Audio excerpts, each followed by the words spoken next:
नमस्कार. संदर्भ सूची तयार करण्यासंबंधीच्या या प्रशिक्षणात आपले स्वागत. मी याकरता बिबटेक्स वापरणार आहे. बिबटेक्स ही लेटेक पेक्षा वेगळी स्वतंत्र अशी सुविधा आहे. या प्रशिक्षणात आपण आता तुम्ही पाहत असलेली पीडीएफ फाईल कशी बनवावी हे पाहूया. पहिले पान शीर्षक दाखवत आहे. आता दुसरे पान पाहूया. इथे मजकूर आहे.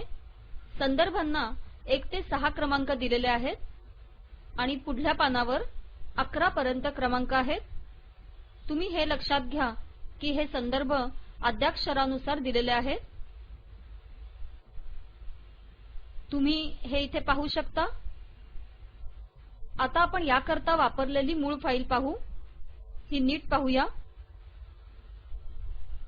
हे स्पष्ट दिसतंय की त्यामध्ये हे संदर्भ दिलेले नाहीत. ही माहिती मूळ फाईलमध्ये अस्तित्वात नाही. मग हे संदर्भ कुठे आहेत? ते रेफ या फाईलमध्ये आहेत. या फाईलचे नाव ref.bib असे आहे.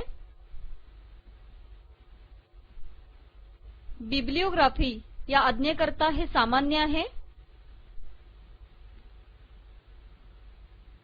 ही पहा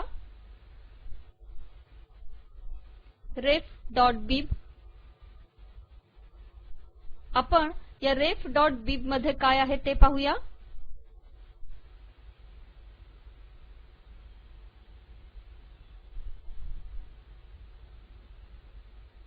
यातील संदर्भांची माहिती ही विविध प्रकारची आहे. उदाहरणार्थ हे पुस्तक आहे, तंत्रज्ञान अहवाल, प्रोसिडिंग्ज, किरकोळ तसेच लेख. आपण थोड्या काळानंतर ही फाईल पुन्हा पाहू आणि समजून घेऊया. आता आपण निर्मितीमध्ये संदर्भांची यादी कशी तयार करायची त्या कार्यपद्धतीवर लक्ष केंद्रित करू. आपण references.tex ही मूळ फाईल पुन्हा पाहू. या पानाच्या सुरुवातीला जाऊया. रेफरन्सेस हा प्रिफिक्स असणाऱ्या सर्व फाईल्सची यादी आपण प्रथम पाहू.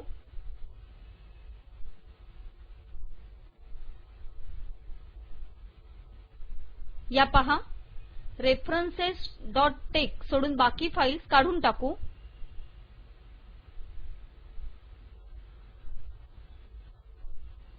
याला हो म्हणू.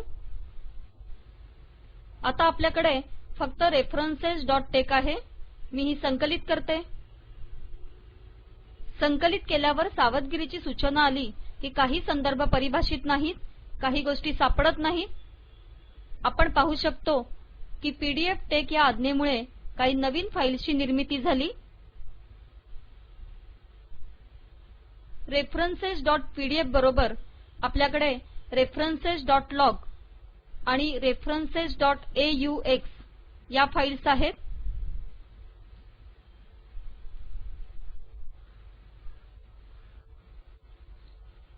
या फाईल्स इथे दिसत आहेत.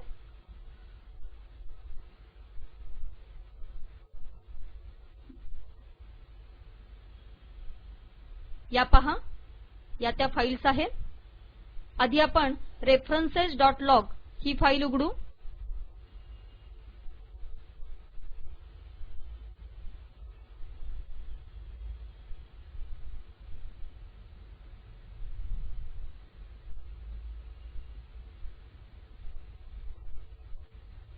त्यामध्ये बरीच माहिती आहे.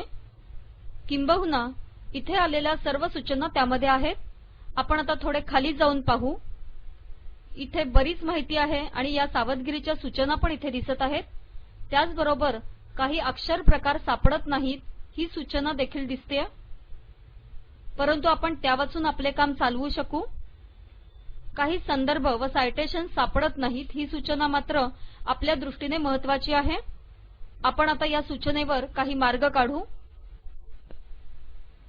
आता आपण ही दुसरी फाईल references.aux ही उघडूया.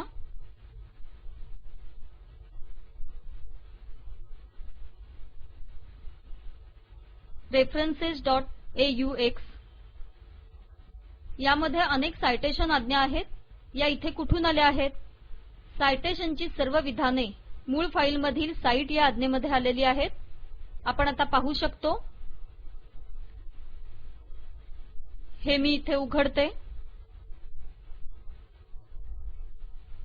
आता खाली जाऊ. त्यासाठी हे वापरू, मूळ फाईल. उदाहरणासाठी हे पहा. हे इथे साइट VK79 ते VK79 इथे येते. साइट TK80 हे इथे येते.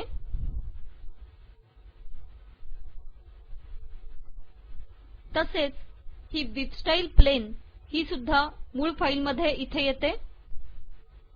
तुम्ही वर पहा. बिब्लिओग्राफी स्टाईल प्लेन हे इथे दिसून येईल. ही AUX फाईल चलांची नावे देखील साठवते. उदाहरणाकरता मी या विभागाकरता लेबल देते. मी इथे जाते.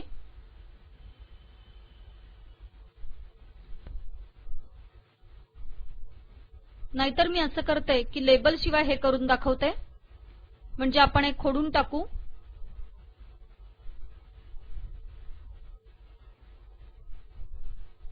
मी आता हे संकलित करते. मी ही फाईल पुन्हा उघडते. आणि आता पहा, त्यामध्ये हे दिसत नाही.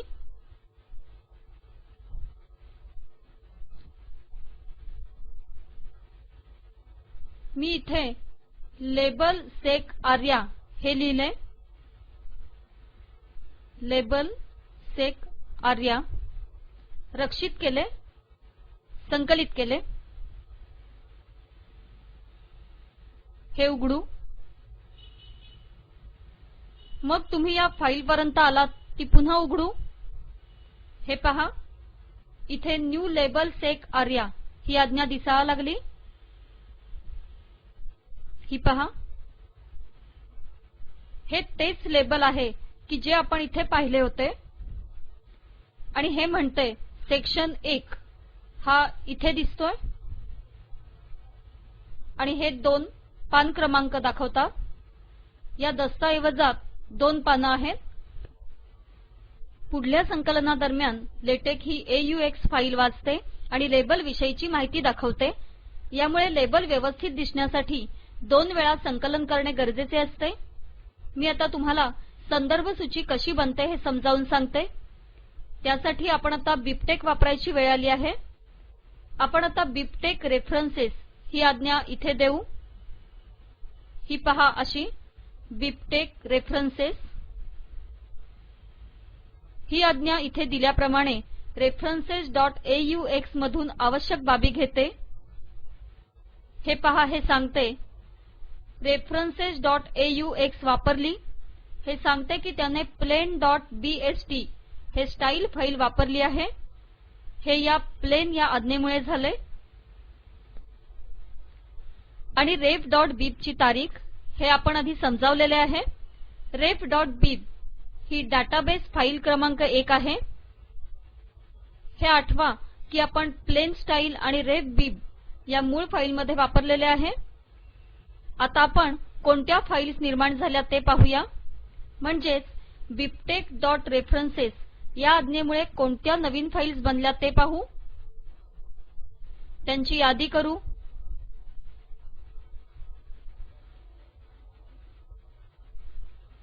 तुम्ही पाहू शकता की आपण पूर्वी पाहिलेल्या फाईल्स व्यतिरिक्त आपल्याकडे references.blg व references.bbl या 2 नवीन फाईल्स आहेत. यापैकी references.blg मध्ये फॉर्मॅटिंगची माहिती आहे. ती आपण पाहूया.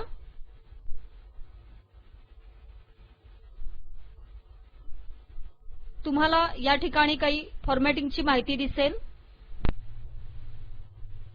मी यातून बाहेर पडते आणि या BBL फाईलमध्ये काय आहे ते पाहते. references.bbl या फाईलमध्ये आपण पूर्वी पाहिलेले संदर्भ आहेत. references.bbl ने या संदर्भांची यादी PDF फाईलमध्ये ते जसे दिसतात तशीच केली आहे. परंतु सर्वसामान्यपणे या फाईल्समध्ये आपणहून बदल करणे किंवा त्या पाहणे हे गरजेचे नाही। या अखेरच्या संकलनामध्ये आपल्याला अशीही सूचना मिळाली होती की referencesबीबीएल सापडत नाही। ही सूचना आपल्याला referencesलॉग येथे दिसू शकेल। ही फाईल इथे उघडू।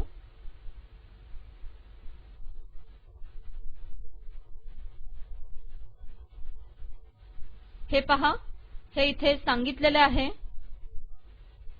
की नो फाइल referencesबीबीएल।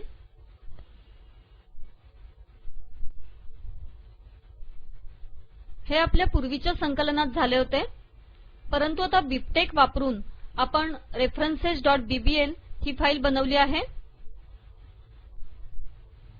आता आपण पुन्हा एकदा संकलित करू।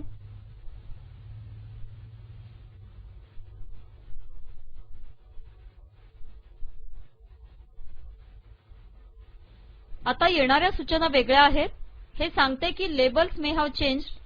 प्रत्यक्षात आपण जेव्हा संकलित करतो तेव्हा तात्काळ referencesबीबीएल वाचली जाते आणि तेथील संदर्भ इथे आणले जातात आणि हा अनुक्रम आपण referencesबीबीएल मध्ये पाहिलेल्या अनुक्रमाप्रमाणेच असतो। उदाहरणार्थ तुम्ही हे पाहू शकता की हा पहिला संदर्भ चँग आणि पियर्सन हा इथे पण तोच आहे। परंतु अजून सुद्धा ही माहिती बरोबर नाही। आपण हे सुयोग्यपणे दिलेले नाही। आता आपण हे संकलित करू। हे मी अगोदर सांगितलेले आहे त्यानुसार पुन्हा एकदा संकलित करू म्हणजे हे ठीक होईल। आपण हे कसं समजून घ्यायचं तर आपण referencesऑक्स ही फाईल पाहू।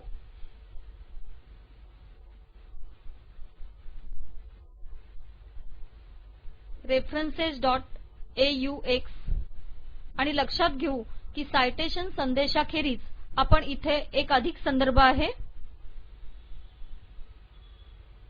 हे सांगते बिबसाइट सीपी82 आणि इतर बरेच काही। हे सांगते की संदर्भामधील लेबल सीपी82 हा पहिला संदर्भ आहे। आता हे आपण उदाहरणादाखल पाहूया। हे उघडूया।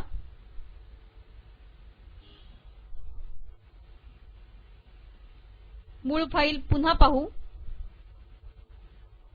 हे उघडू, मूळ फाईल पुन्हा पाहू, त्यात सीपी82 शोधू।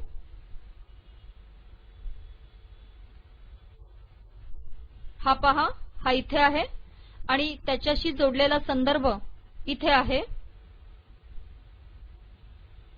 आणि हे इथे या सूचीत दिसत आहे।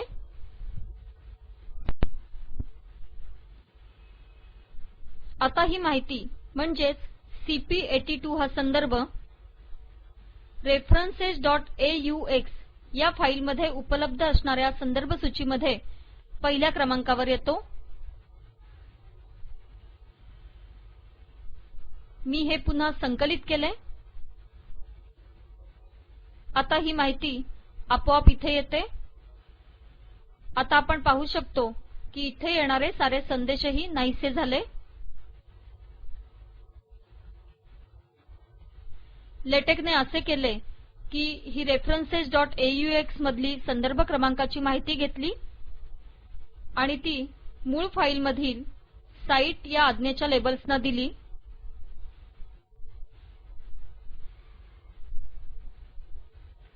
आता आपण ref.bib ही सारे संदर्भ असणारी फाईल पाहू।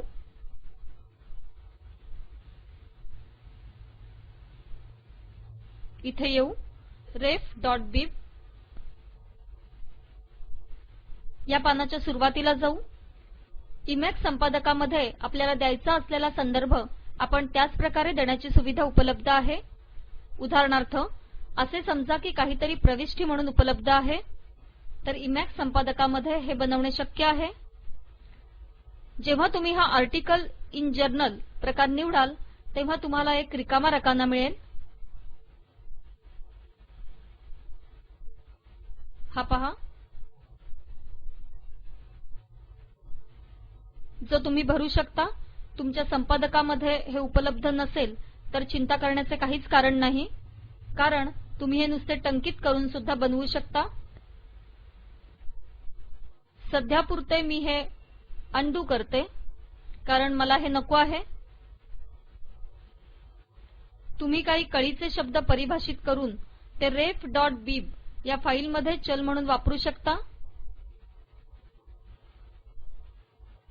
उदाहरणार्थ हे JWC म्हणजे John Wiley and Sons limited,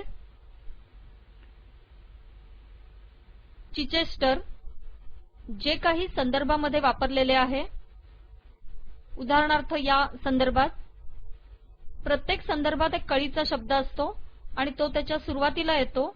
हे पहा, हा या इथला संदर्भ, याचा शब्द आहे KMM07 आणि तो इथे पण दिसत आहे। खरं तर मी हा संदर्भ या कळीच्या शब्दानेच इथे आणला आहे।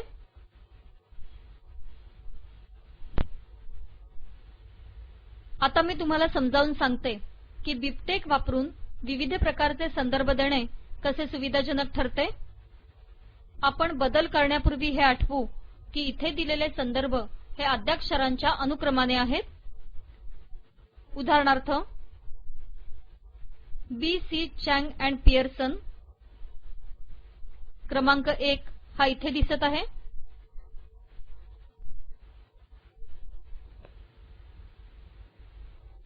इथला पहिला संदर्भ 3 दाखवलेला आहे, मग 2, मग 11 आणि मग इतर, कारण इथले संदर्भ हे आद्याक्षरांच्या अनुक्रमाने दिलेले आहेत।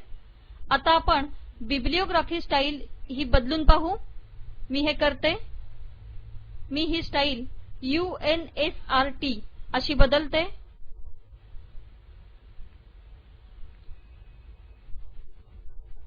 UNSRT त्यामुळे IEEE जर्नल्स मधल्यासारखी म्हणजेच वर्गीकरण न केलेली यादी येईल। एकदा संकलित केल्यावर referencesऑक्स स्टाईल माहिती करता अद्ययावत होईल। आता त्यात UNSRT दिसू लागेल। bibtexरेफरन्स वापरून बिबटेक्स चालवल्यानंतर referencesबीबीएल या फाईलमध्ये संदर्भांची यादी तयार झाली। लक्षात घ्या की त्याने referencesबीबीएल निर्माण केली असेल, परंतु ती आपण ठरवलेल्या UNSRT या नवीन प्रमाणानुसार। आता आपण referencesटेक्स संकलित करू।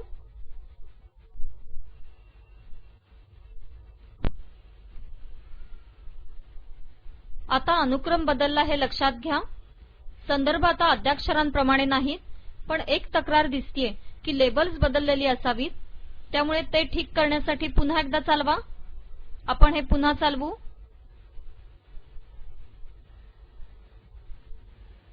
ही तक्रार आता निघून गेली।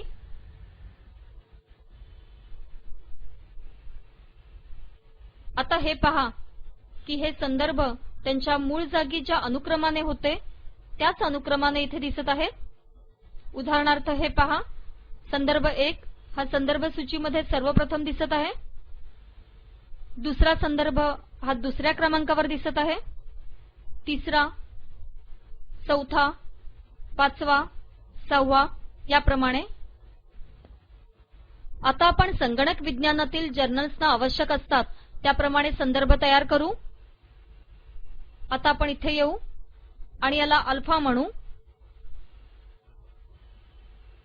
मी हे एकदा संकलित करते। मी बिबटेक्स करते, पुन्हा एकदा संकलित करते। आता हे बदललेले आहे, पण इथले संदर्भ मात्र बदललेले नाहीत। इथे अशी तक्रार आहे की लेबल्स बदललेली आहेत। मी हे पुन्हा संकलित केले तरी हे असंच आहे। म्हणजेच CP82 असणारा संदर्भ BC चँग अँड पियर्सन हा इथे आहे। आता या प्रविष्ट्यांचे संदर्भ इथे पण आहेत। इंटरनेटवर संदर्भ देण्याचे बरेच प्रकार उपलब्ध आहेत।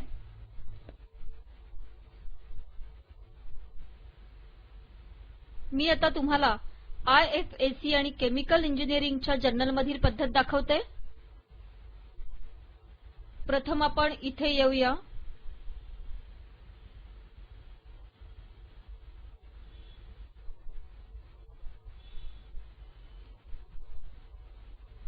आणि यूज पॅकेज आज्ञेमध्ये हार्वर्ड लिहा। मी हे दाखवते। आता पद्धत IFAC अशी बदला।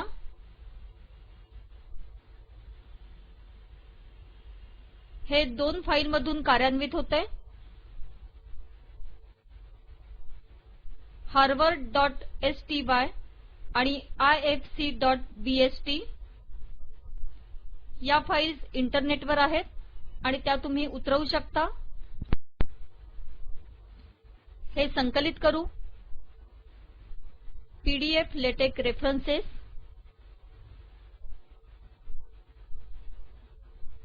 बिबटेक्स चालवू, दोन वेळा संकलित करू। इथे दाखवल्याप्रमाणे आपल्याला संदर्भांची यादी मिळते। हे संदर्भ अनुक्रमांकाविना अद्याक्षरांप्रमाणे वर्गीकृत आहेत। अनुक्रमांक दिसेनासे झाले आहेत। संदर्भांची पद्धत लेखकाच्या नावाप्रमाणे आहे। म्हणजेच इथे पहा, हे सांगते विद्यासागर 1985 आणि वर्ष। आपण या पुढल्या पानावर पण काही संदर्भ पाहू शकतो। हे पहा, हे अद्याक्षरांप्रमाणे आहेत। जेव्हा संदर्भ देण्याची ही पद्धत वापरली जाते तेव्हा साइट ही आज्ञा हा संपूर्ण संदर्भ एका कंसात देते। उदाहरणासाठी ही मूळ फाईल पहा। हे पहा, या इथे येऊ।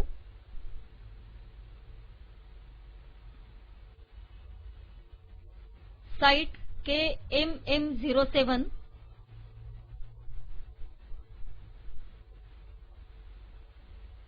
साइट KMM07 यामुळे दिसणारे क्रमिक पुस्तक दी टेक्स्टबुक बाय मौद्गल्य 2007B असे दिसते। इथे मौद्गल्य हे नाव कंसात दिसायला नको, तर फक्त वर्ष कंसात दिसले पाहिजे। हे साइट ॲज नाउन या आज्ञेमुळे ठीक करता येते। आपण ही आज्ञा देऊ। मी हे रक्षित करते, संकलित करते। हे पहा, हे पहा, आता मौद्गल्य हे नाव कंसाच्या बाहेर आले आहे। हे साइट ॲज नाउन या समस्येवर तोडगा आहे। आपण हे लक्षात ठेवणे महत्त्वाचे आहे की साइट ॲज नाउन ही आज्ञा फक्त आपण आत्ता वापरत असलेल्या संदर्भ पद्धतीतच उपयोगी आहे। ही इतर संदर्भ पद्धतींमध्ये उपयोगी पडेलच असं नाही। आधी सांगितल्याप्रमाणे संदर्भ देण्याच्या अनेक पद्धती आहेत।